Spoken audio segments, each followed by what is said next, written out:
Hello friends, कैसे हैं आप सभी। I hope you all are good. और एक फिर से आपका स्वागत है हमारे अपने चैनल एनबी कॉमर्स हब में। दोस्तों, आज की वीडियो के अंदर हम लोग यहाँ पे डिस्कस करने जा रहे हैं पीएचडी एंट्रेंस एग्जाम के बारे में। बेसिकली जो हमारे हेमवती नंदन बहुगुणा गढ़वाल यूनिवर्सिटी है, इसके अंदर पीएचडी के लिए फ्रेश एप्लीकेशंस यहाँ पे निकाले गए हैं, जिसकी एप्लीकेशन की डेट भी हम लोग देखेंगे, क्या क्या उसके अंदर एलिजिबिलिटी है बेसिक, उसको भी हम लोग देखेंगे। और किन मोड के थ्रू आप उसके अंदर क्या ले सकते हैं, एडमिशन आप लोग ले सकते हैं, उन सभी चीज़ों पे हम लोग आज डिस्कस करने वाले हैं। अगर आपको पीएचडी से रिलेटेड कोई क्वेरी है तो आप हमारे वो गिवन व्हाट्सएप नंबर पे भी क्वेरी पूछ सकते हैं। इसके अलावा आपको टेलीग्राम चैनल का लिंक मिल जाएगा, हमारे ऑफिशियल टेलीग्राम चैनल का लिंक डिस्क्रिप्शन बॉक्स में, तो उसको भी चेक कर सकते हैं, उसको ज्वाइन कर लीजिए। वहाँ पे ये पीडीएफ मैं अपलोड कर दूंगा सो दैट आपको उसके लिए आसानी हो जाए। तो चलिए स्टार्ट करते हैं वीडियो को। चैनल पे नए हैं तो सब्सक्राइब करें और बेल आइकन भी ऑन कर लें, ताकि जो नेक्स्ट वीडियो आए तो आपको उसका नोटिफिकेशन सबसे पहले मिल जाए। देखिए, जो ये प्रोस्पेक्टस निकाला है, ये बेसिकली हेमवती नंदन बहुगुणा गढ़वाल यूनिवर्सिटी का है। प्रोस्पेक्टस आपको अलग से इसके अंदर निकालना पड़ेगा, आपको डायरेक्ट इसका लिंक नहीं मिल पाएगा। तो आप उसके अंदर अगर जब लॉगिन करेंगे तो आपको एक तो लेटर मिल जाएगा और दूसरा आपको एप्लीकेशन के लिए लिंक मिल जाएगा। लेकिन प्रोस्पेक्टस आपको ऊपर टॉप अब कॉर्नर पे आपको मिलेगा, उसका अलग से लिंक, तो उस पे आप जाके उस चीज को यहाँ पे देख सकते हैं। अब इसके अंदर क्या क्या चीजें दी गई हैं, जैसे देखिए हेमवती नंदन बहुगुणा गढ़वाल यूनिवर्सिटी लिखा हुआ है। ये बेसिकली एक सेंट्रल यूनिवर्सिटी है, और सेंट्रल और स्टेट यूनिवर्सिटी के बीच में डिफरेंस होता है। डिफरेंस किसके सेंस में कि यहाँ पे सेंट्रल यूनिवर्सिटी में मैक्सिमम जगह पे जो खाली नेट क्वालिफाई है उनको भी एग्जाम से एग्जम्प्टेड माना जाता है। जो आरडीईटी है, मतलब जो रिसर्च का एंट्रेंस टेस्ट लिया जाता है अपनी अपनी यूनिवर्सिटी का पर्टिकुलर, तो यहाँ पे नेट वाले भी जो जेआरएफ नहीं भी हैं वो भी एग्जम्प्टेड होंगे आपके एंट्रेंस के लिए, लेकिन उनको इंटरव्यू के अंदर यहाँ पे अपीयर होना पड़ेगा। तो उसकी हम पूरी इंफॉर्मेशन यहाँ पे समझेंगे। पीएचडी एंट्रेंस टेस्ट 22-23 के बारे में यहाँ पे दिया गया है। और यहाँ पे अगर हम जो ब्रोचर है उसको खोलते हैं तो यहाँ पे बोला गया है invite application, online application for admission to PhD program. और डिटेल आपको यहाँ पे दी गई है, सभी तरह के जो सब्जेक्ट्स हैं वो आपको गिवन है यहाँ पे। Schools of agriculture and allied science भी है, स्कूल ऑफ साइंस है, स्कूल ऑफ कॉमर्स है, स्कूल ऑफ अर्थ साइंस है, स्कूल ऑफ एजुकेशन है। इसके अलावा स्कूल ऑफ इंजीनियरिंग है, school arts communication and languages, और ह्यूमैनिटीज एंड सोशल साइंस है, और स्कूल ऑफ लाइफ साइंस है, स्कूल ऑफ लॉ है, स्कूल ऑफ मैनेजमेंट है। तो ये कुछ हमारे यहाँ पे अलग अलग क्या है आपके डिपार्टमेंट्स हैं जिसके अंदर वैकेंसी निकली है पीएचडी के प्रोग्राम के लिए। अब थोड़ा अगर आगे बढ़ते हैं हम लोग, तो यहाँ पे जो क्राइटेरिया है वो आपको यहाँ पे दिखेगा। और क्राइटेरिया क्या क्या है इसके अंदर, बेसिकली ये है मास्टर डिग्री और professional degree in concern subject और इन ए cognate or an allied interdisciplinary subject declared equivalent to the master degree by the corresponding statutory regulatory body with at least 55%। आपके पास में क्या होना चाहिए पीजी के अंदर, पहली जो एलिजिबिलिटी क्राइटेरिया इसके अंदर है उसके अंदर क्या है कि आपके पास में मिनिमम 55% की जो मार्क्स है वो होने चाहिए पीजी के अंदर, यानी कि पोस्ट ग्रेजुएट के अंदर आपके पास में।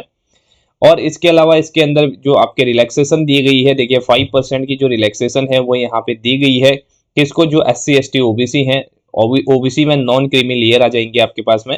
और इसके अलावा जो यहाँ पे डिफरेंटली एबल्ड है, बेसिकली जिसको हम पीडब्ल्यूडी की बात करते हैं, जो फिजिकली हैंडीकैप हैं, तो उनके लिए भी यहाँ पे 55% को घटा के आपके 50% को एलिजिबल कर दिया गया है। तो यहाँ पे वो चीज़ हो गई। और उसके अलावा अगर हम बात करते हैं एडमिशन के प्रोसेस की, तो एडमिशन के प्रोसेस के अंदर क्या क्या चीज़ें होंगी, देखिए सबसे पहले है एप्लीकेशन के लिए आपको कहाँ पे जाना है, HTTPS, ये ऑफिशियल वेबसाइट है, यहाँ पे आपको विजिट करना है, ऑनलाइन लिंक ये है। और उसके अलावा इसके अंदर बताया गया है कि जो आपके फॉर्म निकले हैं वो बेसिकली 4 कैटेगरी के लिए है। पहली कैटेगरी क्या है, regular appointed teacher of the university. इस यूनिवर्सिटी के अंदर बेसिकली जो आपके टीचर हैं, जो ऑलरेडी प्रोफेसर हैं, असिस्टेंट प्रोफेसर जो हैं, तो उनके लिए ये पोस्ट एलिजिबल है वो लोग। दूसरा है teacher fellow under UGC scheme, कोई टीचर फेलो है यूजीसी स्कीम के अंदर वो भी यहाँ पे अप्लाई कर सकते हैं।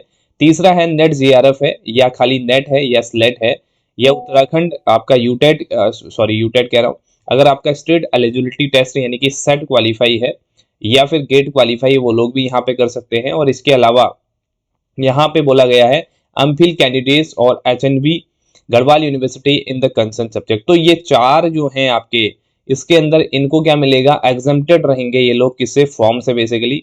यहाँ पे बोला गया है the university shall admit PhD student through entrance exam and interview jointly. However, the following categories of the applicant shall be exempted from the entrance exam. तो ये जो चार कैटेगरी मैंने आपको स्पेशली बताए हैं, तो इनके अंदर आपके एंट्रेंस एग्जाम नहीं होगा। मतलब यहाँ पे सिर्फ आपको किसके लिए, इंटरव्यू के लिए अपीयर करना पड़ेगा। यहाँ पे लिखा भी हुआ होगा आपके कि इंटरव्यू में आपको अपीयर होना पड़ेगा इसके अंदर।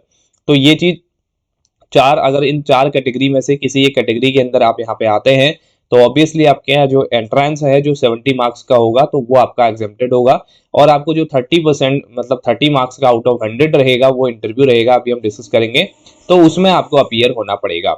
The question paper of the entrance exam will be of total 100 marks. 100 marks का यहाँ पे क्वेश्चन पेपर होगा। The paper will include 2 section, 2 section question paper के अंदर यहाँ पे होंगे। पहले सेक्शन के अंदर क्या है, it will consist of research methodology, 50 number की आपकी रिसर्च मैथोडोलॉजी इसके अंदर आएगी। सेक्शन 2 के अंदर है will be subject specified based on the post graduate syllabus of the concern allied subject. यानी कि इसके अंदर जो परसेंटेज में मैं बात कर रहा हूँ वो आपका 70 और 30 का रेशियो बनेगा, वो परसेंटेज के टर्म्स में है। लेकिन अगर मार्क्स में मैं बात करता हूँ तो 100 मार्क्स का आपका इसके अंदर क्या होने वाला है, टेस्ट होगा, रिटन टेस्ट आपका टेस्ट होगा, जिसके अंदर एमसीक्यूज पूछे जाएंगे। अब एमसीक्यू किससे रिलेटेड होंगे, 50 तो आपके रिसर्च मैथोडोलॉजी से रिलेटेड होंगे, और रिसर्च मैथोडोलॉजी का अगर आपको अच्छे से क्लास लेनी है तो उसके लिए हमारी यूजीसी नेट की क्लास होती है, और डेली 7 PM पे, ये टाइमिंग आप नोट कर सकते हैं, डेली 7 PM पे, जो कि मंडे टू सैटरडे हमारी क्लास होती है सेम यूट्यूब चैनल पे। तो उस पर आप अपनी जो क्लास है उसको ज्वाइन कर सकते हैं, वहाँ पे हम लोग लाइव क्लासेस देते हैं। और अभी जो हमारा यूजीसी नेट का पेपर 1 का जो सेक्शन चल रहा है वो रिसर्च मैथोडोलॉजी है, तो ये आपके लिए ज़्यादा हेल्पफुल रहेगा। आप उस क्लास को ज्वाइन कर सकते हैं और अपनी रिसर्च मैथोडोलॉजी जो कि 50 मार्क्स की आने वाली है उसको इसके अंदर स्ट्रॉन्ग कर सकते हैं। दूसरा सेक्शन इसके अंदर आपके सब्जेक्ट का होगा, जो भी सब्जेक्ट आपका पीजी में था जिसके लिए आप अपीयर होना चाह रहे हैं, चाहे एजुकेशन था, कॉमर्स था, लॉ था, या जो भी सब्जेक्ट था आपका, उससे रिलेटेड 50 क्वेश्चन इसके अंदर पूछे जाएंगे। तो question paper will contain 100 objective type multiple choice question in 50 in each section. तो यहाँ पे 50-50 दो सेक्शन आपके पास में होंगे, तो वो आपके 100 मार्क्स के टोटल हो जाएंगे, और ये जो है सारे के सारे एमसीक्यूज होंगे, मतलब मल्टीपल चॉइस बेस्ड क्वेश्चन आपके पूछे जाएंगे।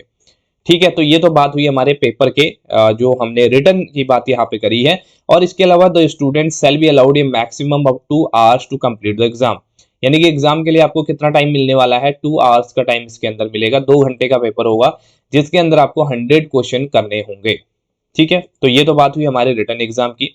और क्वालिफाइंग मार्क्स की बात करें तो qualifying cut off marks in entrance exam will be 50%। इसको ध्यान रखना है, कम से कम 50% आपको लाने पड़ेंगे। मतलब 100 नंबर का पेपर है आपका, तो उसमें से एटलीस्ट 50 नंबर जो है आपको यहाँ पे लाने पड़ेंगे अगर आपको एग्जाम को क्वालिफाई करना है। General EWS category and 45% for SC ST OBC. मतलब जनरल और ईडब्ल्यूएस को भी राहत नहीं है इसके अंदर, तो 50% ईडब्ल्यूएस को भी लाने पड़ेंगे, जनरल और ईडब्ल्यूएस दोनों को। लेकिन एससी एसटी ओबीसी, ओबीसी में नॉन क्रीमी लेयर जो है उनको 45% मार्क्स ही लाने हैं, मतलब 45 मार्क्स सिक्योर करने होंगे अगर आपको इंटरव्यू के लिए अपीयर होना है। ठीक है बात। और इसके अलावा जो डिफरेंटली एबल्ड कैटेगरीज हैं, जैसे आपके डिसेबल्ड कैटेगरीज हैं, तो उसके लिए भी यहाँ पे 45% की जो क्राइटेरिया है वो यहाँ पे हो रहेगा। All the qualified candidate in the exam will be called for interview along with the candidate exempted from the entrance exam। जो चार कैटेगरी हमने ऊपर पढ़ी यहाँ पे, चाहे आपका नेट जेआरएफ है, चाहे आप रेगुलर टीचर हैं, चाहे आप यूजीसी से बेसिकली आपको यहाँ पे एफिलिएशन मिल रहा है, ये चार कैटेगरी जो हमने यहाँ पे पढ़ी है, तो और ये आपका क्या है, यहाँ पे नेट है, नेट गेट जो भी है उसमें भी आपको एग्जामेशन मिलेगी। तो इन चार कैटेगरी में अगर फेल करते हैं आप लोग तो कहीं ना कहीं आप लोगों को इंटरव्यू के लिए बुलाया जाएगा। और प्लस जो आपके क्वालिफाइंग मार्क्स है, जैसे आपका खाली पीजी है, प्लेन पीजी है, कोई भी एडिशनल क्वालिफिकेशन आपके पास में नहीं है, लाइक आपका नेट जेआरएफ कुछ भी नहीं है, या आप रेगुलर टीचर भी नहीं है, तो उस केस में आपको एंट्रेंस एग्जाम देना पड़ेगा। और एंट्रेंस एग्जाम जब आप देंगे तो वहां पे जो जो आपके क्वालिफाइड हैं वही लोग इंटरव्यू में अपीयर होंगे। तो इंटरव्यू के लिए 2 लोग अपीयर होंगे, एक तो आपके जो एग्जेम्प्टेड हैं आपके एंट्रेंस टेस्ट से, प्लस जिसने एंट्रेंस टेस्ट क्वालिफाई किया है। उसके बाद यहाँ पे इंटरव्यू ऑर्गेनाइज किया जाएगा कंसर्न डिपार्टमेंट के अंदर, यूनिवर्सिटी के अंदर। उसका एड्रेस आपको मिल जाएगा जब इंटरव्यू लेटर आपके पास में आएगा। उसके बाद बोला गया है द इंटरव्यू और वाइज वो shall also consider the following aspect. इसके अंदर इंटरव्यू के अंदर क्या क्या चीजें पूछी जाएंगी। The candidate possesses the competence for the proposed research. क्या आप रिसर्च करने के लिए यहाँ पे कैपेबल है, ये आपसे देखा जाएगा आपका। The research work can be suitably undertaken at the institute college. यानी कि आपके इंस्टीट्यूशन कॉलेज के अंदर ही ये काम किया जाएगा रिसर्च का, जो आपकी गढ़वाल यूनिवर्सिटी है। The propose area of the research can contribute to new additional knowledge, मतलब ये सारी चीजें आपसे पूछी जाएंगी, कितना आपका इंटरेस्ट है वहां पे रिसर्च के अंदर। ठीक है, उसके बाद बोला है following will be the assessment index of 100 marks of the admission. अब टोटल एडमिशन की बात यहाँ पे आ रही, तो 100 मार्क्स में से एडमिशन के लिए क्या क्या कैटेगरी है। फॉर द एग्जम्प्टेड कैटेगरी, सबसे पहले एग्जम्प्टेड कैटेगरी की बात करते हैं, क्योंकि रिटर्न की तो हमने बात कर ही ली है। तो एग्जम्प्टेड जो कैटेगरी है उनकी कैसे मेरिट बनेगी रिटर्न के बेस पे, क्योंकि उनको तो खाली इंटरव्यू के लिए अपीयर होना है ना, तो इंटरव्यू के लिए अपीयर होना है, तो उनको रिटर्न के बेसिस पे कैसे मार्क्स, बिना रिटर्न दिए कैसे मार्क्स यहाँ पे प्रोवाइड होंगे फॉर द रिटर्न पर्पस। तो यहाँ पे देखिए उसके लिए बताया गया है यूजी के अंदर जितने आपके मार्क्स थे 30% ऑफ द मार्क्स ऑप्टेड, यहाँ पे बताया गया है। और 40% जो असेसमेंट होगा पीजी के बेस पे होगा आपके, और marks opted in the interview आपके 30 मार्क्स। तो इस तरीके से आपका यहाँ पे असेसमेंट होगा, मतलब 30 मार्क्स का तो सभी का असेसमेंट होगा। ये जो आपका 40 और 30 यानी कि 70% जो क्राइटेरिया मैंने आपको बताया, ये अगर आपने रिटर्न दिया है तो 100 आपके मार्क्स वाला रिटर्न आपका हो जाएगा। ये 70 पे इसको 70% पे इसको क्या किया, नॉर्मलाइज किया गया। और अगर आप इसके अंदर क्या है कैटेगरी में आप बेसिकली उसमें आते हैं, जो 4 कैटेगरी मैंने आपको बताई हैं, तो उसके अंदर फिर आपका यूजी और पीजी को मिलाकर 70% का असेसमेंट होगा। बाकी का जो 30% का असेसमेंट है वो आपका किसके बेसिस पे होगा, इंटरव्यू के बेसिस पे, जो कि 100% आपका हो जाता है। ठीक है, बी में यहाँ पे दिया गया है for the candidate who qualify the entrance exam. 70% तो आपका एंट्रेंस का हो गया, और 30% आपका यहाँ पे क्या हो जाएगा, आपके इंटरव्यू का हो जाएगा। 70% फिर से बता देना चाहता हूँ, मार्क्स आपके 100 ही रहेंगे। ठीक है, 100 मार्क्स का पेपर होगा, लेकिन उसको 70% पे नॉर्मलाइज किया जाएगा। कहने का मतलब ये है कि टोटल जो आपका 130 मार्क्स होंगे, उन 130 मार्क्स को आप 100% पे नॉर्मलाइज करके देखेंगे, मतलब नॉर्मलाइज करके आपका रिजल्ट आएगा। ठीक है बात, तो इस तरीके से इसके अंदर चीजें होंगी जब हमने बात करी है रिटर्न की।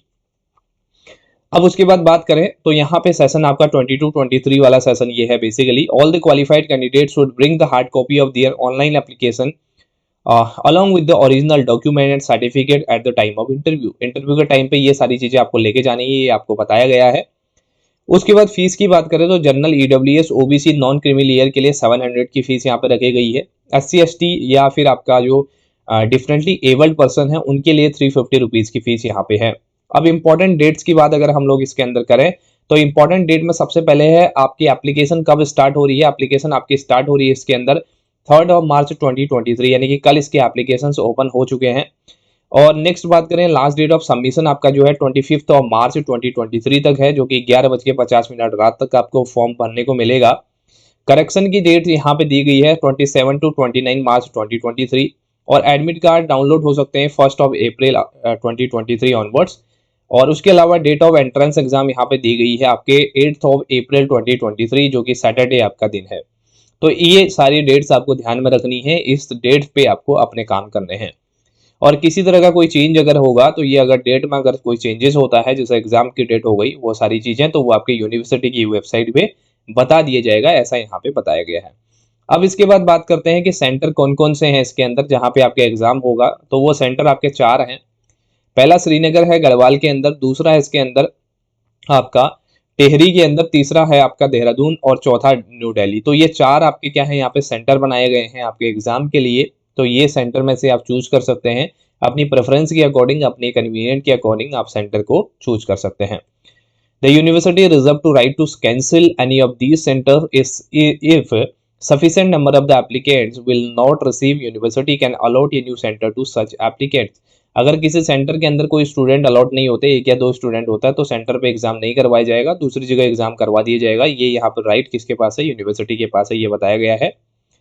The centre allotted will be indicated the admit card. ये सारी चीजें आप नॉर्मल सी चीजें हैं, इसको देख सकते हैं। और इसके अलावा जो जनरल इंस्ट्रक्शंस हैं वो भी सभी आप इसके अंदर पढ़ लेना, सब्जेक्ट से रिलेटेड जो भी चीज इसके अंदर है वो सारी चीजें यहाँ पे आपके पास लिखी हुई हैं।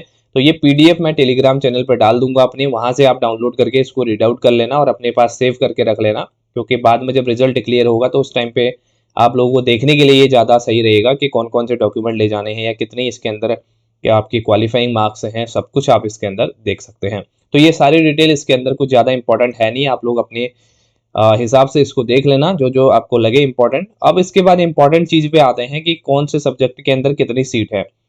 तो सब्जेक्ट की सीट के यहाँ पे एलोकेशन बताया गया है। जैसे ये दिया गया फॉरेस्ट्री के अंदर टोटल आपके पास में 6 सीट हैं, इसी तरीके से प्लांट फिजियोलॉजी में 4 सीट हैं, हॉर्टिकल्चर में 4 हैं, रूरल टेक्नोलॉजी में 2 सीट हैं। तो ये सारा पूरा चार्ट दिया गया है आपके पास में। अगर हम स्पेसिफिकली कॉमर्स की बात करें तो कॉमर्स के अंदर 10 सीट यहाँ पे हैं। 10 सीट में से 3 सीट आपके जनरल कैटेगरी की हैं, बाकी इसके अंदर 1 सीट आपकी ईडब्ल्यूएस की कैटेगरी की है, बाकी 2 आपकी ओबीसी की हैं, 1 आपकी एससी की है, 2 आपकी एसटी की सीट इसके अंदर हैं, सॉरी 2 ईडब्ल्यूएस की सीट हैं। तो ये टोटल मिला के 10 सीट यहाँ पे हैं आपके कॉमर्स के अंदर, और बाकी सब्जेक्ट का भी आप इसके अंदर देख सकते हैं, 1 बाय 1 सारे सब्जेक्ट का इसके अंदर गिवन है। ठीक है बात। अब उसके बाद अगर हम इसके अंदर बात करते हैं, ये कुछ एलोकेशन है किसके लिए, एफिलिएटेड कॉलेजेस के लिए रोस्टर दिया गया है बेसिकली कि किस एग्जाम किस यहाँ पे किस बेसिकली सब्जेक्ट के अंदर कौन सी कितनी सीट यहाँ पे रहेंगी। तो ये अलग से एक रोस्टर दिया गया है, वो टोटल सीट्स के एक्स्ट्रा यहाँ पे होता है। और अगर हम बात करें allocation of additional seats for PhD program for university campuses under JRF या टीचर फेलो जो यूजीसी वाला हमने देखा था स्पेशल कैटेगरी, और जीआरएफ के लिए अलग से यहाँ पे सीट्स का ब्यौरा दिया गया है। तो हर एक के अंदर अलग अलग जीआरएफ के लिए सीट रिजर्व रखी गई हैं। जैसे कॉमर्स के अंदर है यहाँ पे आपके 8 सीट है यहाँ पे कॉमर्स के अंदर, जिसमें 3 सीट आपके अनरिजर्व कैटेगरी की हैं, और इसके अंदर 1 ईडब्ल्यूएस की है, 2 आपकी ओबीसी की सीट है, एसटी की 1 सीट है और एससी की 1 सीट है। तो ये जीआरएफ के लिए स्पेशली जीआरएफ और टीचर फेलो जो हैं उनके लिए ये सीट यहाँ पे रिजर्व है। सभी सब्जेक्ट्स का इसके अंदर गिवन है, तो वो 1 बाय 1 अपने सब्जेक्ट का आप इसके अंदर चेकआउट कर सकते हैं। ठीक है। और इसके अलावा इसके लिए अगर आपकी कोई क्वेरी है तो यहाँ पे आपके हेल्पलाइन नंबर भी दिए गए हैं, 2 हेल्पलाइन नंबर दिए गए हैं, तो इस पे भी आप कांटेक्ट कर सकते हैं, मेल के थ्रू भी आप कांटेक्ट कर सकते हैं। तो ये सारे इंफॉर्मेशन यहाँ पे गिवन है। क्लियर हो गई बात। तो इस तरीके से इसकी जो अपॉर्चुनिटी है उसको आप देख सकते हैं, और अगर आपको चाहिए कि अगर आप पीएचडी करना चाहते हैं तो ये एक आपके लिए मौका है। जिनका अभी एसएससी यूनिवर्सिटी का भी रिजल्ट आ चुका है, ठीक, अल्मोड़ा का, तो उसमें अगर किसी का सिलेक्शन नहीं हो पाया है, किसी का क्वालिफाई नहीं हो पाया है, तो आप लोग इस एग्जाम की तैयारी कर सकते हैं, या आपका अगर नेट है तो आप यहाँ पे इंटरव्यू की तैयारी कर सकते हैं। ये आपके लिए एक बेनिफिशियल मीडियम हो सकता है।